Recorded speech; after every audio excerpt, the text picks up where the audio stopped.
And in October 20, Kirk began hosting a daily 3-hour radio talk show called The Charlie Kirk Show on Salem Media'sThe Answer AM560 radio channel.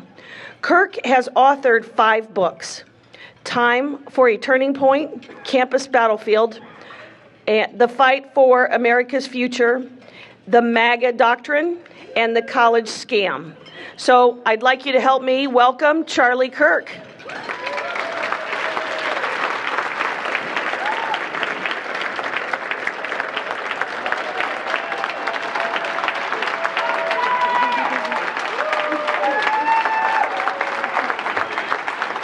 Thank you. Thank you. Thank you for having me. All right, thank you. Hello, everybody. Great to be here. I did expect more fanfare outside. Hi, Art. How are you? And it turns out Chicago worked in our favor. The weather certainly did. But yeah, I thought there was going to be all these protesters because apparently what we're going to talk about today is so controversial, education, right? It actually makes sense that they get so worked up when we're going to talk about education, because education is the main prism of which they're actually trying to destroy our country. And so education is where all our attention needs to be. I think it needs to be a top issue, both politically and personally and in our community. I see so many familiar names and faces here, and so I want to thank all of you, especially those of you in the early days, Mark, Art, so many people here in the room. When I was just a teenager here in the suburbs of Chicago, with a dream and with a lot of passion and a lot of energy and a lot of naivete, you could say, that this country needed a youth movement that was pro-American, that was pro-liberty, and fought back against this Marxist garbage that is being taught in our high schools and colleges. And it really is the Lord. I wish I could take credit for it, and our team. And we have our wonderful Turning Point Academy team and our wonderful Turning Point USA team back there. And Turning Point USA is now the powerhouse on the right. It is an extraordinary thing that's been accomplished from the work we're doing, not just on high school campuses, college campuses, also what we're doing with churches, which I'll tell you a little about, which is very, very exciting, to get pastors to stop being cowards and actually stand up and proclaim truth. What a concept, right?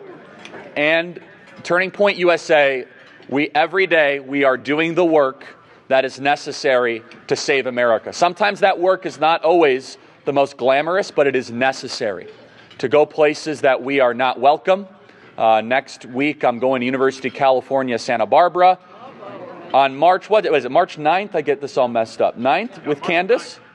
Everybody has got to get your tickets. Candace Owens and I are going to University of Illinois, Chicago on March 9th. Tickets are free of charge, so you guys can just get information back there.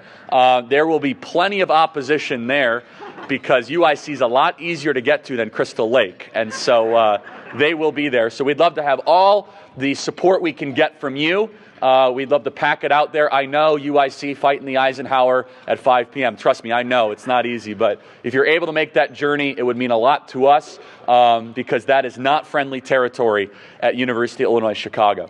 So I want to just encourage you today, really talk about 3 things in particular, and then we could do some question and answer because I actually think that's the most helpful, because I'm sure if you guys listen to my radio program, thank you, by the way, if you do, in podcast, you kind of know the main shtick. And if you don't, you should listen to AM560 every day and listen to the radio program. We put a lot of work into it, and our podcast actually this week, we're so blessed. We're actually the #1 conservative podcast in Apple News this week, so we're really blessed for that. So I'll talk more about that in a second. Okay, 3 things about education that I think is critically important. Number 1, the whole premise behind modern education founded by John Dewey and the progressives is they do not look at your children as human beings with a soul. And this is a very important thing. I'm a big fan of classical education. That's what we are doing at Turning Point Academy and the amazing classical school that we have right down the road in Barrington. However, if you're not familiar with classical education, the main premise is that you are more than just a material being, that the child has a soul. That's a big deal. Modern public education does not make that contention. So they look at your child as nothing more as a potential widget in some sort of assembly line of a corporate machine. And even more sinister than that, they look at your child as potentially somebody that they can manipulate, indoctrinate, and control for their very radical and sinister political aims and ambitions. So education changed dramatically in the late 1800s, early 1900s. As the Industrial Revolution began, all these experts who largely stole these ideas, or they just took the ideas from German historicists, where they said, look, this classical idea of education, where it would be faith-centered, it would be in churches, it would be parents involved, we're going to obliterate all of that. And born was the public school. I hope everybody understands that public schooling is a new idea. Now, I went to public school, so I'm allowed to bash it completely. I went to District 214, Wheeling High School, and it's a tragedy what's happened to District 214, by the way. It actually used to be an okay place to send a kid. Wokeism was not even a thing. There's obviously liberal influences, but it's an unrecognizable school district at this point, and it really burdens me, and I'll tell you some examples of that in a second. But this idea of public school, there is an argument that we should have some sort of system, some sort of infrastructure for kids that can't afford or they have broken families. But we have way overemphasized government schools, and that's what we should call them, because they're not really public schools, because they don't serve the interest of public, they serve the interest of the government. And over the last 100 years, I think we have to be honest with ourselves that government schools has largely been an abysmal failure in our country. And very few politicians or advocates, I think, have the courage to say that out loud. We have entire school districts in Baltimore and, in Chicago, where kids cannot read at grade level. You cannot find a single fifth grader at dozens of schools in Chicago, Baltimore, LA, San Francisco, where they are not reading at grade level. So what is the purpose of education then? Well, the industrial model, everything about industrial education, from how the kids sit to the bell to the schedule, is not built to develop your child into a deeper, more thoughtful human being. It's not. That's what education should be about, is that you are mind, body, and most importantly, soul, and let's go deep to find out what that actually means. Instead, it's superficial facts and figures, recollection and memorization, for no other purpose than to just check boxes, not actually explore the very big ideas, and then they, of course, launder some of the most awful principles and ideas you can imagine: critical race theory, queer theory, all these other sorts of things. And so what has happened, the first thing I just want to make sure everyone understands is the difference in the philosophy of what education actually is. I get asked, they say, Charlie, why are we so divided as a nation? I could go through many reasons for that. One of the reasons that education has become a hot button issue is I have a completely 180 different perspective and vision of what needs to happen in education. I'll give you one example. Almost every government school, public school teacher in Illinois is taught to ask third graders what they think about what's happening in the news. They sit around in a table. What do you think about this? It's irrelevant what a third grader thinks about what's happening on the news. You should teach them what is happening. Now, this is a new concept because they say, well, don't you want to get the opinions? Oh, you should ask them, you could probe them, but you have to be leading them towards the truth.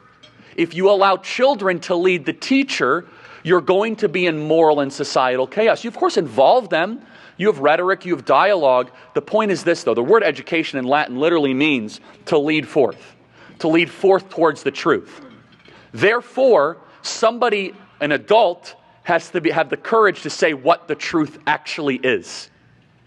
You see, that's the second thing I want to talk to you about when it comes to education, is that a lot of people in government education will say, well, we want to create citizens of the world, and we're going to present viewpoints equally and differently. This is rubbish.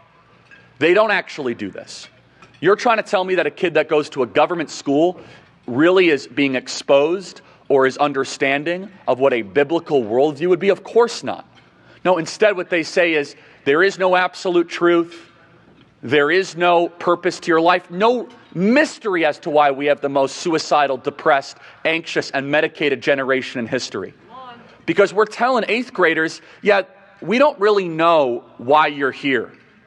And the 8th grader's like, well, that's not very helpful. Instead, we should be telling an 8th grader that there is a God, and you are not him, and you're made in his image, and maybe if you apply yourself enough and work, and you actually delay your own gratification, you could live a happier, more joyful, fulfilled, and deeper life, instead of just telling an 8th grader, sorry pal, we don't know why you're here. That is evil to do to children, actually, and it's happening every single day in our government schools. And this is where the education model has changed, right?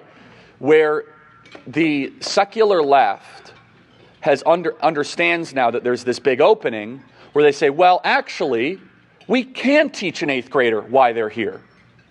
But they don't teach it the way that you and I would teach it, not even a way that would be moderately, it doesn't have to be even outwardly religious, just as, hey, there is a soul, let's talk about that. What do the ancient thinkers have to say about it? No. What they've done is the worst thing you could do. In fact, under the disguise and the camouflage of neutrality, they are teaching religion to your kids. Most specifically, the religion of queer theory and anti-racism. These are religious zealots. And by the way, I'm a very religious person, so I don't use the term religious as a pejorative. But they believe in the core doctrines of anti-racism more than most Christians believe in the gospel.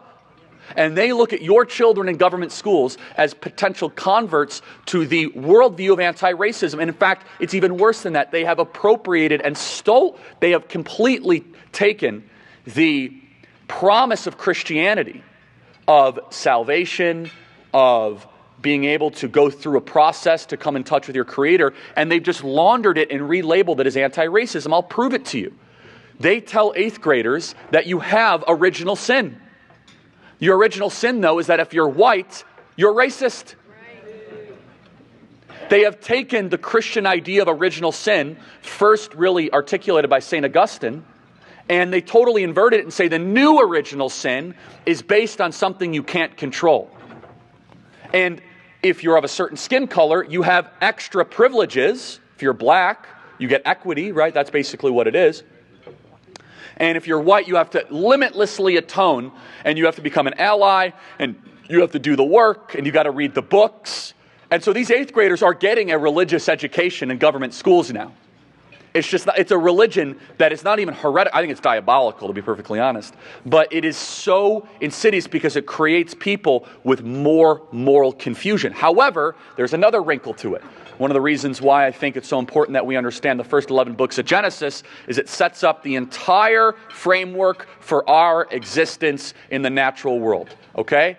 The first 11 books of Genesis, it foreshadows the resurrection, it foreshadows original sin. It's all right there, right? If we do not teach kids the first 11 books of Genesis, you're doing a big disservice of it. However, why do you think so many kids are now involved in the pagan cult of environmentalism? Because we never taught them that there is a distinction between man and nature. We are not nature. We, as human beings, are above nature. Nature is there for us to flourish. That does not mean we should harm nature. It doesn't mean we should pollute or contaminate. Of course not. But instead, nature is there for us. Instead, what we teach in government schools is the opposite. We say that human beings are the polluters and that they are harming the current natural order. In fact, it's the opposite. They say nature is above man. If you look at it from a government school system, no doubt, there should be no mystery as to why so many young people, so many students are now involved in this fanatical zealot religion of environmentalism. The third thing I want to share with you, and then we get to some questions, is really important, which is if you are involved in government schools, I think there's a place for that. Okay, if you are a teacher, if you have kids at government schools, I get it. But if you're able to take your kid out of government schools, I highly encourage you to do that.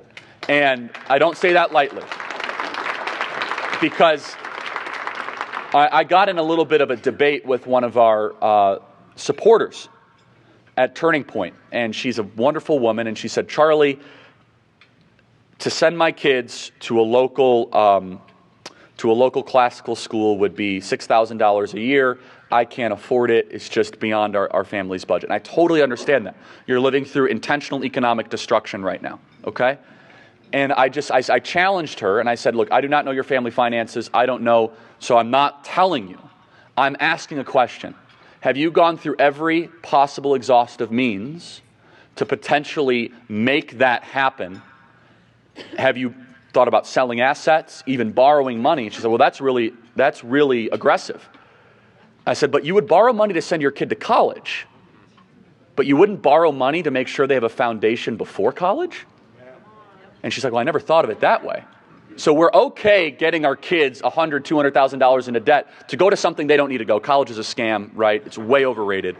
And I'm happy to tell you more about that. But 95% of kids that go to college shouldn't be going there. There's a place for higher education, and it's not what it is now. But I want to challenge you parents.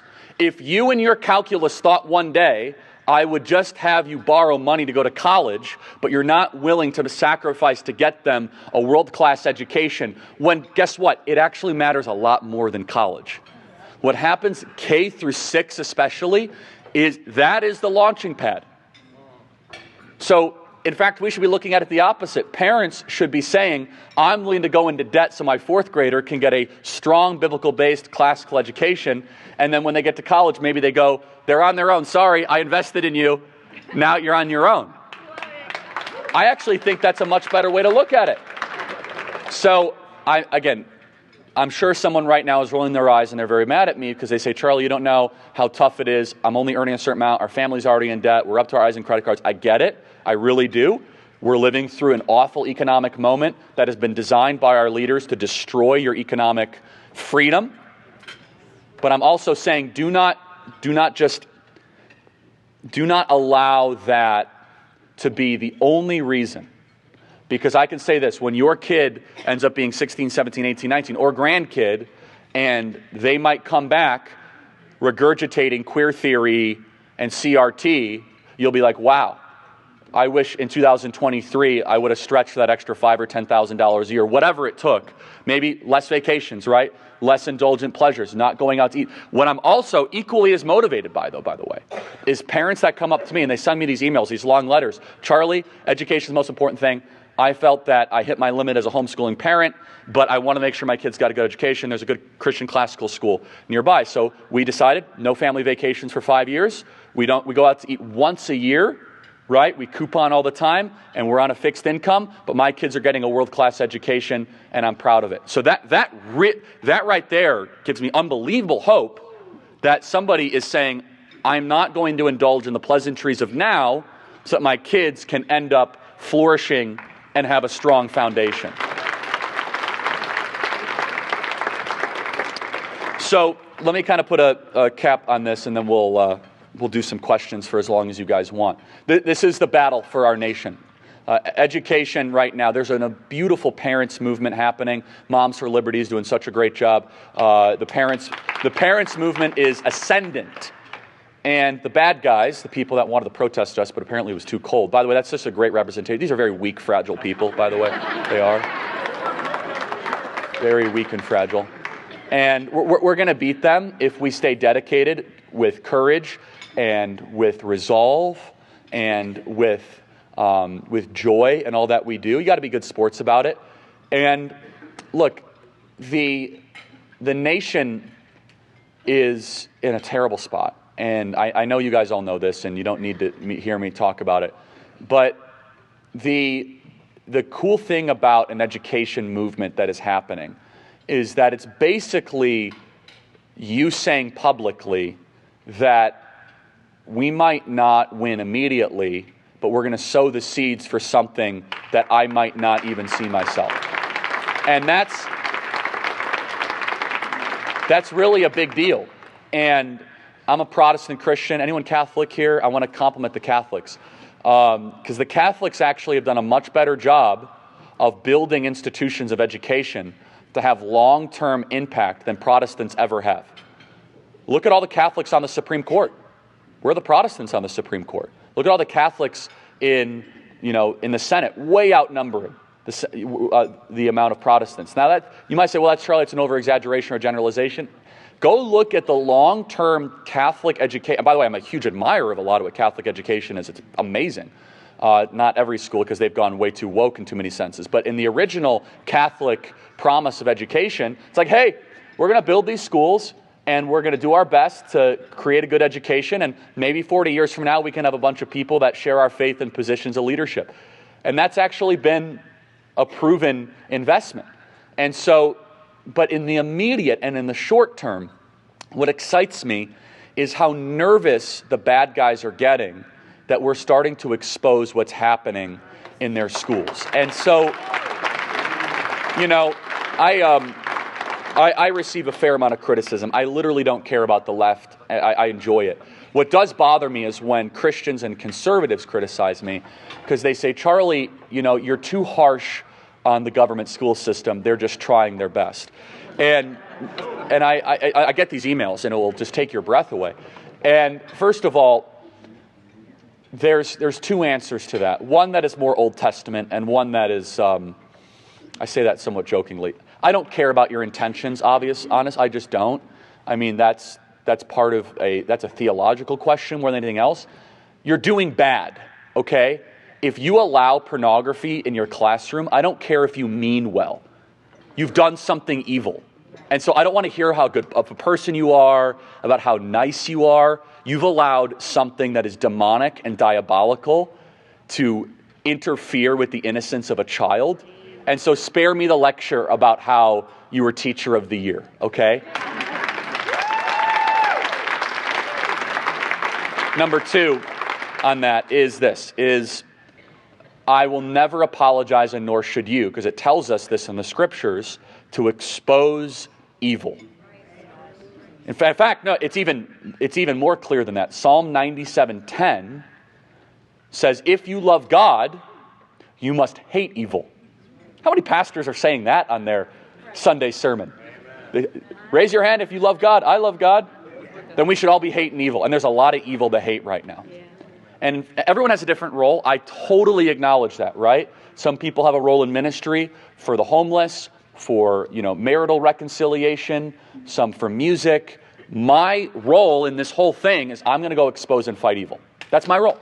And if that's also your role, I want you to understand you have just as important of a place to play in the broader picture as the person who tries to virtue signal and they say, well, I just do the gospel. That's fine, you just do the gospel. But if you don't fight evil, then you're going to be sharing the gospel from prison. Not allowed to say that. Really don't care, honestly. It's so we need you. We need you to stay. This remnant in Illinois is so important. And I will say one kind of final thing about Illinois, which pains me. This used to be the greatest state in the country. I don't say that jokingly. This was the best place to live. And I was there during the heyday. I grew up here. It used to be a city based on merit, an area based where no one cared about the color of your skin. No one cared at all. That was a great place to live, wasn't it? And these parasites, these locusts, took over everything. And I'm never going to forgive them for that. I know that Charlie, you should forgive everybody. I haven't gotten there actually. I haven't. There's some things I could forgive easily, but destroying my home, my beautiful state, because under CRT and wokeism, I'm sorry, I'm a little bitter over that. And I'm not going to get over that easily. And I obviously have some work to do on that. Because the problem is, can you forgive somebody that's actively still doing it? Right? That's an interesting theological question, right? It's not like it's over. They're still taking it over and they're gnawing this place to the ground. But I just want you to all understand how important your role is, that even in the most overwhelming place where you seem outnumbered, you have to fight. And that's where the number one question I get is, well, Charlie, we're outnumbered in all of this. As an act of worship, as an act of discipline, as an act of obedience, the outcome should not determine your intensity or should not determine your commitment. You do not fight based on the odds of victory. And that doesn't mean you fight silly fights of which you're totally outnumbered. That's called sabotage. But if there's something moral to do, but you're like, well, the chance of me turning Crystal Lake into, a revived place is low. What's the point? I think that's really bad. And I think that's allowing cynicism to take over meaningful action. And people will say, we're about to do some questions, and they'll say, Charlie, and I get this every so often, I've done everything that has been asked of me. I watched Tucker Carlson. I bought the pillow. I have done everything that has been asked of me. By the way, promo code Kirk at mypillow.com, just so we're clear. Okay? The Giza Dream Sheets are terrific, and the slippers are actually no joke. They're really great. And my call to action, I give hundreds of speeches a year, and we reach millions of people, is you have to understand how important your individual agency matters and your action matters, and stop judging how hard you fight based on a macro outcome. That's up to God. You have to be obedient, and you have to be courageous every day. It is a daily practice. And I know it's not easy. You say it's overwhelming, it's terrible, it's this, it's that. Those are excuses and complaints. That's okay. It's okay to have excuses and complaints. It's not okay to act on your excuses and complaints. Amen. It's not okay to allow your complaints to then manifest into inaction. Right. Complaining, the Old Testament is full of complaining. They do nothing but complaining. The entire book of Exodus, they're complaining. But the beautiful dialogue between God and his chosen people via Moses was like, okay, but what are you going to do? But what are you going to do? And that is my challenge to you. You could get out of your system, but then what are you going to do? You're going to do the right thing, the courageous thing, and the bold thing. Okay, let's do some questions. Great. I have no idea the process for questions. Anybody? What, written questions? No. Will you repeat each question for the sake of recording? Absolutely. All right, do you want me to call on the questions? Yes. Okay, great, right there. Yeah, so let me repeat the essence of the question and it's a strong contention that you're making, that yes, the parallel economy, parallel ecosystem is important, but we still must contend in the government school system because that is a mill that's going to continue to infect us. I think there's some wisdom to that. But my precise call to action is what you do with your child, right? So that what you do with your child and how you vote and how you impact the school board, I think, are two different things, right? So, and the media hates it when I say this, which is I think the moral equivalent of Sodom is what's happening in the public schools. And the media loses their mind when I say this, but that's what I believe, okay? I've seen far too many instances of textbooks and images and videos, and they are groomers, by the way, of groomers that are going after your children to try, but I'm also one of the most passionate advocates to show up at school boards, if you're a taxpayer, to still try to get teachers identified and to support them and to back them. But what you do with your child and then what you do in the community, they should be consistent, which is I want better. It also shows, and again, Illinois is such a tough situation, but in Florida, for example, with Ron DeSantis, who's doing a fabulous job, it shows that even though there's an amazing homeschooling community in private schools, he cares about the public school kids. And he has put school choice in, and he has banned critical race theory. And so Illinois is a tough job. It's a tough haul, right? And I mean, those of you that serve on school boards and all that, it's one thing to win. It's another thing to actually get something done once you win, because then the system just tries to absorb you and beat you. I'm not saying we should abandon totally with our engagement and our involvement. I am saying, though, that your child should probably not be in a government school. I am willing to make that contention. And I say that as someone who went to a government school. Yes. All right. Thank you for being here. Yes. Well, you passionately speak about how you love Illinois. I do. And we need a really good governor here. Yeah. I would, first of all, I say this, I do not think I could win a governor's race in Illinois. I don't. No, there's, I live in Arizona now, and you want me there, okay? Let me tell you why. There is no presidency ever again if you do not win Arizona. It's that simple. So I'm exactly where I'm needed. It's not like I've just fled to, a state where it doesn't matter. We are doing a lot of work in Arizona. It was a tragedy what happened to Kerry Lake this last November, but I'm very touched by that. Thank you. And I have a heart for this place. And it was the greatest city in America, the greatest state in the country, greatest place to raise kids, greatest place to start a business. And I hope it can be that once again. Okay. How you doing, man? Yes, Jeff? It was 6 years ago today you signed this. Wow. Do you guys know about his Constitution project? He has traveled the country in a ragtag van to get every major speaker in the conservative movement to sign that Constitution. I got Donald Trump to sign it for him, didn't I? Yeah. 200 now? And he's got the full list, so God bless you, man. 6 years ago today. I love it. Well, right here. Yes, we'll get there. New Trier. Oh boy, that's another example of a school that's just completely. But I wanted to get your thoughts on Asbury. Yeah.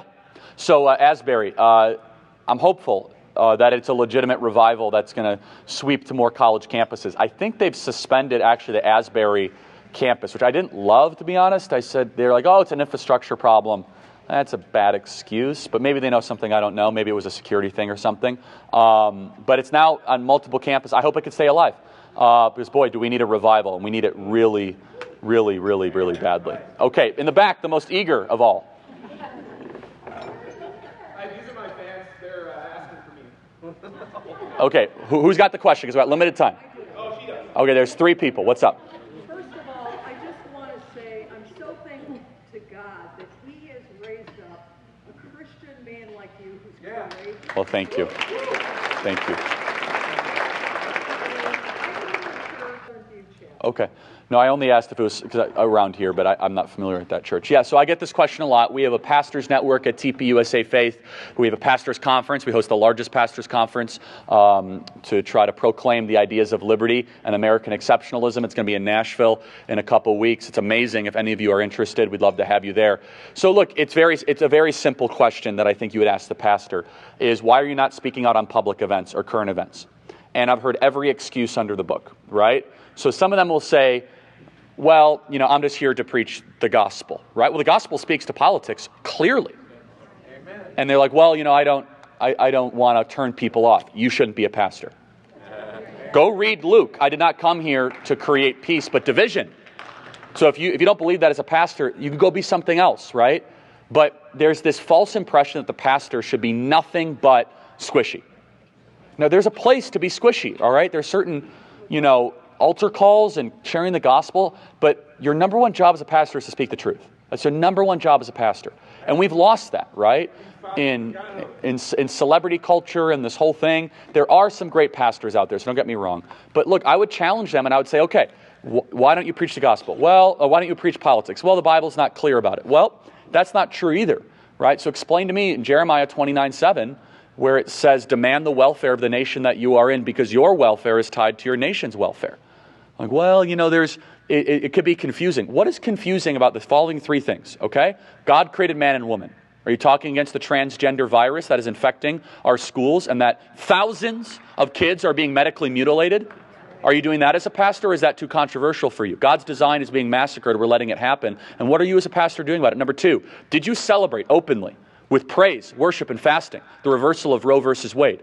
Or were you too much of a coward to mention it because I just preached the gospel? Oh, really? We're about to limit and decrease the slaughter of innocent children made possible thanks to prayerful, fervent Christians? And you're trying to tell me that you can't even mention it? You can't even say it's a good thing? You're a coward. You should resign from the ministry. The third thing that I think we need to say is, wait a second.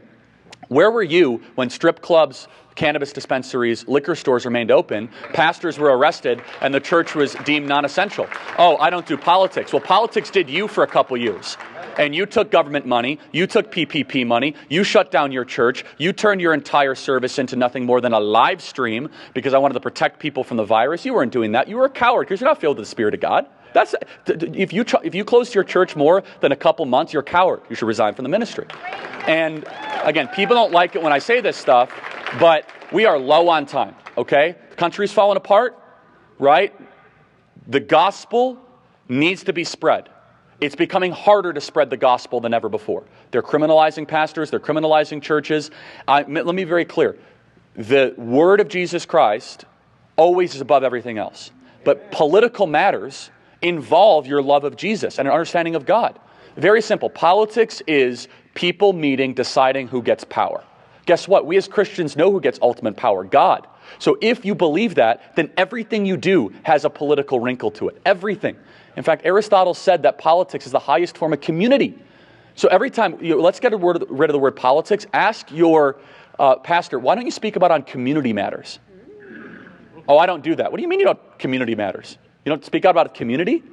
So, sorry if I was a little intense, but my patience for people that have no intestinal fortitude or spine, that are then shepherded to lead a flock, nothing. It's why the country's becoming less free. So, it's a tough fight, but I mean, I love some of the imagery and signs I'm seeing back there. You have to be relentless in exposing and educating people of the details that are in these schools. I have seen it work in other states where parents are like, wait a second, there's pornography in my kid's classroom, and you just have to be relentless. You have to also be joyful in your communication. I know it sounds weird, but no one wants to buy anything from somebody that is fired up. But you should be fired up. So that's kind of, you have to be like, hey, just so you know, this pornography is in this local school. No, it's not. Like, read this. And then you have to, and this is, look, we have to use in some ways the Saul-Alinsky rules against them. And one of the Alinsky rules is to keep the pressure on. So you just got to keep showing up to these meetings. Every meeting. You have to get in their head. So whatever school district has this pornography, every time there's open comment, you have to have a remnant of 10, 15, 20 people that sit through all their silly announcements, and you give that speech and you say, this is still happening and we're not going to put up with it. And that's going to bear fruit.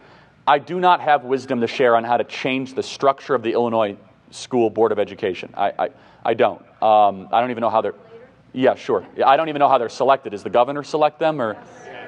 Yeah, and I will say that there's a potential opening here, and it has yet, I really don't, it might be a fool's errand, I'll be very honest, but and I'm going to say an exaggerate, North Shore white liberals are the worst, okay? And however, I don't think blacks are okay with a lot of this stuff being taught to kids. And I think there's a huge opportunity there. The Highland Park people, waste of time. Like they want their kids to be like sexualized. It's very weird and creepy. You know those people, right?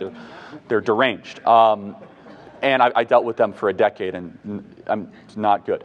But like middle class blacks, I think are going to get fired up about this, honestly. And I think they are getting fired up about it, right? And I know there's been a lot of attempts to do that, but boy, I see, and especially also middle class Hispanics as well. So I think that there's a huge opening. I really do. So that would be my other encouragement. Because the idea that pornography shouldn't be in our schools, I think, has broad-based appeal. Unless, you live in Highland Park. So. No, goodness gracious, no. People say, Charlie, Turning Point USA is becoming an amazing machine, so blessed with it. And I want to have the #1 podcast and radio program in the country to influence and educate people. I love teaching. I love learning. I love encouraging. And also, I love to run my mouth. And because I think there's actually a really important place for what the great Rush Limbaugh used to do, which is to be provocative, to push the limits, to get people thinking, right? To give people comfort, to think about different ideas that otherwise seem to be third rail. I think that's one of the most important things I can do in my life in the next decade, is to give you guys the confidence and the comfort to be able to say, I believe that, now I can say it to my friend. I believe that, I could say it to a neighbor, or now I want to run for office. Anybody can run for office, and there's some great people doing that. I've not seen that everybody can do a 3-hour radio show every single day, make it interesting, and then also make it successful. So I love what I get to do, and that's what I'm doing right now. Yes. And I have 8 minutes. I think I encourage kind of a takeaway from this event. Support some of these people you hear asking questions. Please introduce yourself, because you need a team around you for what you're about to do. And good, but I just think you need prayer warriors and fighters in the trenches. But what you're doing is very important. And yes, it will make people angry. And that's a good thing. The fact they're angry means you're upsetting their hornet's nest. Mark, you earned a question for... Yeah, okay, so it's all back there, the handouts, but also... And by the way, you should also visit the Turning Point Academy booth. What we're doing at Turning Point Academy is amazing. Through church hybrid schools, educators conference, the team there is amazing. There's a full... If you want to send your kid to an actual functioning school, Right down the street in Barrington, it's fully operational. You'll love it. You should learn about it. I don't even know if there's openings, but we'll find out. Are there openings? We'll make openings. How about that? Yeah, but go talk to Hutz and Jennifer and Francine over there. They're doing a great job. Last thing, come to the event if you can. Yes? Quick question. Predictions for 2024. Okay, so 2024 questions. So I'm very open and honest about where I'm standing on 2024. I'm a loyal guy, which is rare in politics. I'm behind Donald Trump. I love him, and I think the world of him. I also am a very enthusiastic supporter of Ron DeSantis, what he's doing in Florida, so I refuse to say a negative thing about him. I've told the president publicly and privately I don't like his attacks on DeSantis, but obviously I have been incredibly unsuccessful in that. And I will defend Donald Trump because I hear every possible criticism of Donald Trump that you could imagine, and some of which I don't even, I just kind of roll my eyes at. But they say, Charlie, he has all these flaws. And here's what I will say. Everybody has flaws. The people that have flaws in public, I trust a lot more than people that have their flaws in private. And I trust, look, yes, Donald Trump can be interesting and energetic and all these sorts of things. He's a fighter. He loves the country. That visit to East Palestine, Ohio, I thought was one of the great moments of the last year and a half. He does need to change some things, without a doubt. He has to, I think, get on the right side of the vaccine, which I think is one of the great attack vectors against him, amongst other things. But look, he loves America, and our current president does not. Yeah, so I'll just repeat the question. What do we do when it kind of gets demoralizing, hard in Illinois? What do we do? I would encourage you guys to take a page out of California's book, honestly. I speak at a lot of California churches. I speak at a lot of California events because I live in Arizona, so it's a short flight. And they felt the same way you feel about Illinois about 6 years ago. Now, California's not a red state, but here's a fact. Without California's organizing, their focus, the churches, the pastors, Nancy Pelosi is still Speaker of the House, period. California delivered you the Republican Congress. California had an unbelievable recall of Newsom. It wasn't successful, but it motivated literally millions of new people into the fold, and they never gave up. They have flipped entire towns that used to be blue towns, like Temecula. I don't know if you know where Temecula is, right outside of San Diego. They flipped Huntington Beach. Huntington Beach, it might pass an abortion ban. That's incredible. I mean, that's right there in Orange County. And so that's, okay, it's going to take a long time, but California is considered to be the most liberal state in the country. And you look at it, they are fighting harder than ever. Because you know why? And this is why I'm so into the pastors, is that this is where the pastor's role, you guys do not have good pastors in Illinois largely. California has amazing ones, like Jack Hibbs and Rob McCoy and James Cadiz and Pastor Jurgen. We deal with like 200 of them. I can name like 3 here in Illinois. Randy Bland, right yeah. there. No, I know there's some here, I know. But largely, the big names here in Illinois, I don't think are speaking out on these matters. Maybe I'm wrong, right? They're not. They're not. Thank you, Art. The reason I think that's important is that you need that kind of faith community to then spring into action. So I think that's where it really needs to be kind of foundational and root. So I just think you should just study what happened in California. It's unbelievable what they've pulled off. I mean, Orange County 5 years ago, all 5 seats were Democrat seats, and now 3 are Republican, and they're going to flip the next one. So that's almost a total inversion of what Orange County used to be. And Orange County is one of the most churched counties in the country per capita. I mean, you have Rick Warren, Saddleback Church, you got huge, and the churches are more active and more vocal than ever there. Not all of them, but plenty of them are. So that's my message to you guys is you're not the only state in the country where you feel outnumbered, but other places have dedicated themselves in very blue environments and totalitarian environments, and they're starting to post real wins. But I know the fight is tough. Yes? 1, 2, 3? Yes? Do you think the current regime will be held accountable? You know my language. Thank you. Do you think the current regime will be held accountable? Probably not. Yeah, probably not. So justice is incredibly elusive when you're dealing with these criminals. But the regime is such a far-reaching catch-all term, right? Because look, Peter Strzok and James Comey and Lisa Page, they were never held accountable for what I consider to be the FBI crime of the decade, where you use the Federal Bureau of Investigation to create crimes to go after a sitting president, completely fabricated, right? Meanwhile, we have this laptop of Hunter Biden. And so, yeah, it's demoralizing, but They'll all be held accountable on Judgment Day. No, that's right. Yeah, that's exactly right. There is an eternal date with destiny that these people have, and date with eternity, I should say. And I hope they get saved, because they're going to need it. That's a really silly argument. To ask a 14-year-old to be equipped with the courage, the wisdom, and the ability to confront 33-year-old teachers that have college degrees and understand critical theory, I think that's an insane argument. How about you go be the salt and light pastor, man? Like, how about you actually be salt and light to your own congregation? Like, I mean, it's just, to go say a 16-year-old is going to be salt and light against the institutional forces of the Illinois Public Teachers Union, Public Sector Teacher Union. No offense, like, that's not a fair fight, okay? You're sending your kids in for a demolition. Okay? And I say this as somebody who literally went to public government schools, and I knew my stuff when I was 16 or 17, and you will get ostracized, you'll get bullied, you'll get kicked out, you get made fun of, you get mocked and all that, and you won't even be that effective, right? But here's the thing about being salt and light. I totally support that. The best way to be salt and light is get these kids to understand what they believe and why they believe it, nurture them up to the point of adulthood, and then deploy them when they're ready for battle. Just use some warrior analogies. In the Old Testament, it said that you have to nurture a soldier so that they're ready. You're not just send an 11-year-old to the front lines. They're going to get slaughtered, right? And by the way, how has that worked? I would ask that pastor, how's that worked for you? How many Christian families do you know? Like, well, little Ricky is really nice, and now, goes by Rihanna or whatever, and like is trans and all. It's a tragedy, okay? You're putting your child into an intentional grooming environment. And if they survive, praise God. If they survive with your values, praise God even more. But you're talking about low odds and low risk. And again, before you're 18, before, in my opinion, the age of maturity, there's so much that you have to discover in an environment that allows you to go deep. And then there is a moment where then you deploy them into the dangerous and chaotic and unpredictable world. Praise God, I went to Christian Heritage Academy 3rd, 4th, and 5th grade that Hutz was running. So I had 3 years of solid Bible teaching. And then I went to Harvest Bible Chapel that many of you guys probably went to or know down the street. And so then I was ready and I was equipped. But even now at age 29, it's taken me another decade of work, of study, of reflection, of prayer, of meditation, of inquiry, where I feel now at 29, I can now go up against professors and teachers.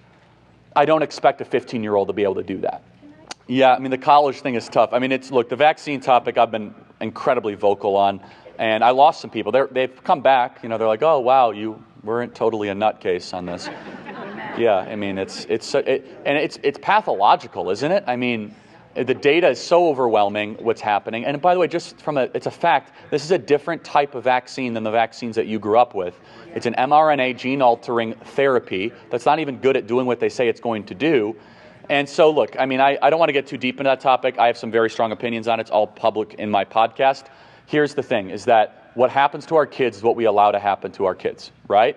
And I know that's an overgeneralization, but it is a tragedy that it's been 3 years since 15 days to slow the spread, okay?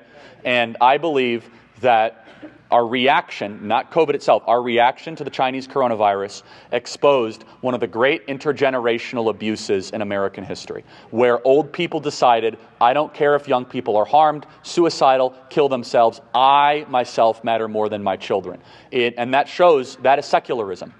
That is secularism on display. My kids don't matter, my God doesn't matter, I want to make sure that I am safe. Because the reason they ended up saying they closed schools, well, because they could infect their grandparents. Like, really? The grandparents should be saying, you know what? If I'm at a higher risk, that's all right. I've had my best years. My kids should be able to flourish and succeed. That's what a moral nation does.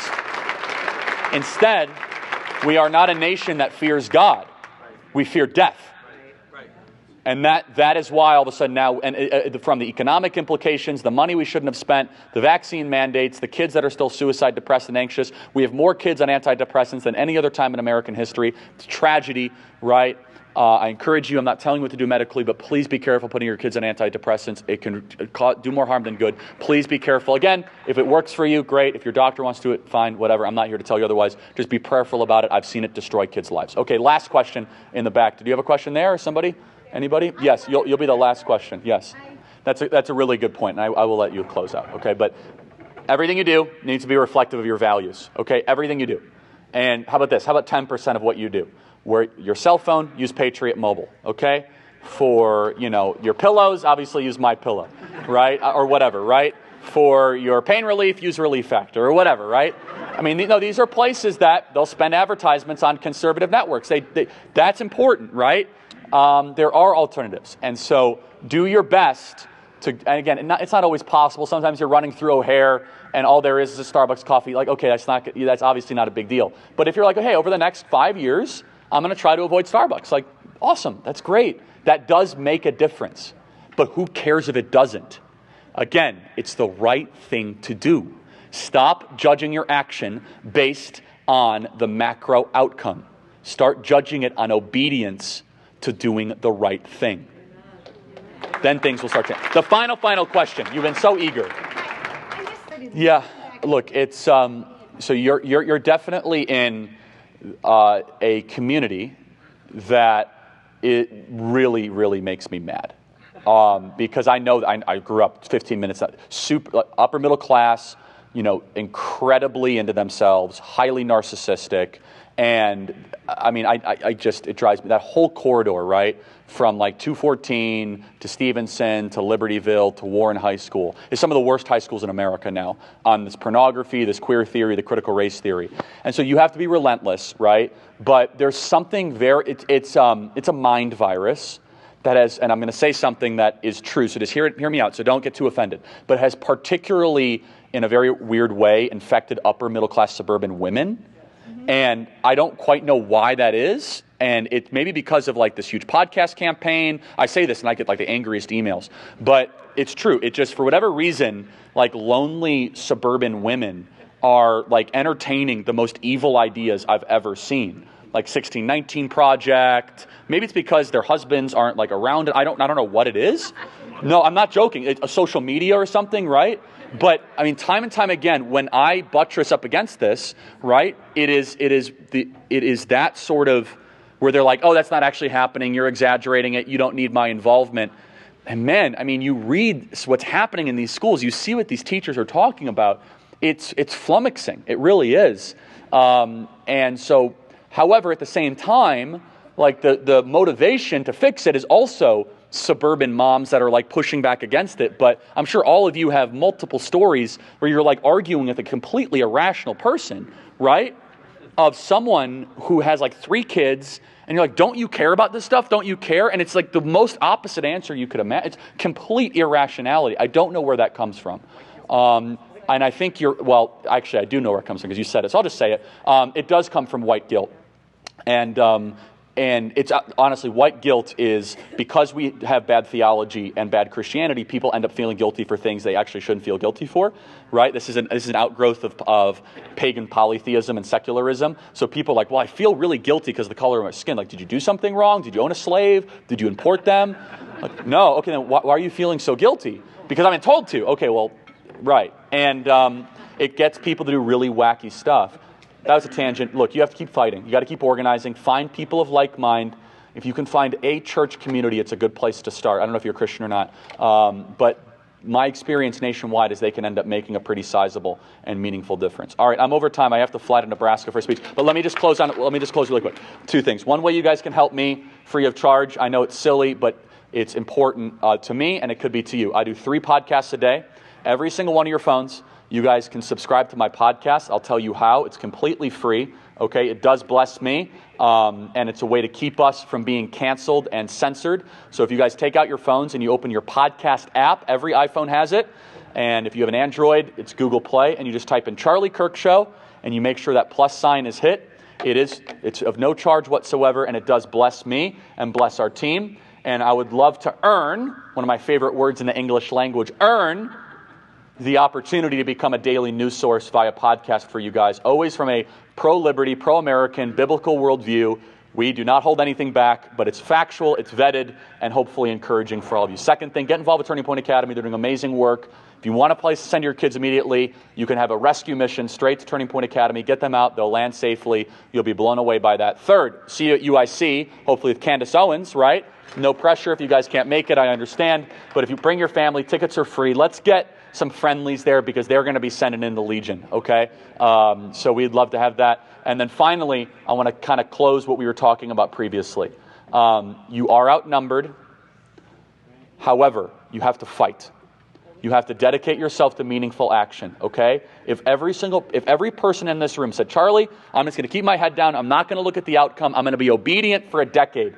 You are going to have superstars 10 years from now that are 21 and 22, starting companies, and they're filled with faith, and they have a strong biblical foundation. I've seen it by doing the work at Turning Point USA. When you turn off the noise and you turn off the static and you just do the work, all of a sudden you wake up and you have a member of Turning Point USA in Congress, which we do now, Anna Paulina. And you wake up and you're like, wow, all of a sudden that person is running a company. You just do the work, and all of a sudden you don't allow the cynicism or the chatter to get in your way, and you just say, I'm going to fight the long game. I'm going to make this push forward for generations. It becomes an incredibly significant effort. So I love this state. Thank you guys for fighting, and I'll see you guys very soon. God bless you.